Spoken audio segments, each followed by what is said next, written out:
This is the story of what happened to me immediately after I found out that my entire leg had been removed.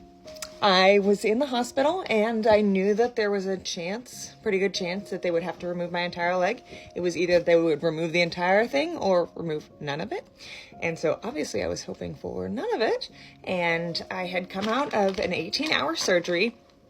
I was being wheeled out, and I heard, as I'm coming out of this really thick anesthesia that didn't wear off for 3 days, but I heard one of the people wheeling me to the other person say, "It's bad, it's bad, bad, bad, bad, bad, bad." So that was my only indication that it was gone, because I couldn't lift myself up or see down that way because I had cords in my neck for 4 days following.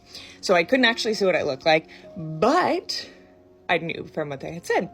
And I go into a room with a nurse named Ryan, and he inserts my feeding tube through my throat. And I immediately start saying, "Something's not right. That really, really hurts. That hurts so bad." And he says, "Yeah, it can be uncomfortable when people get it in."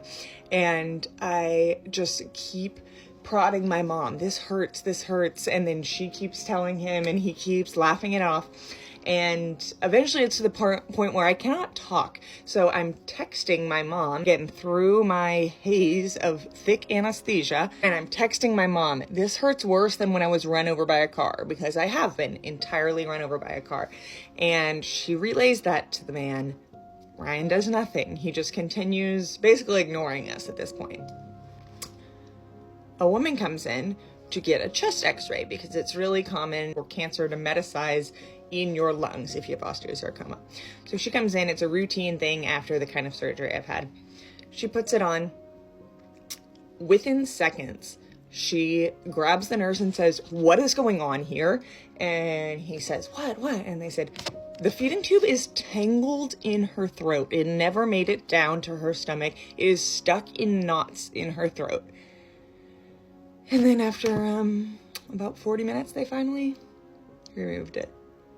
So that was my experience right after an 18-hour surgery where I found out that my entire left leg was gone for the rest of my life.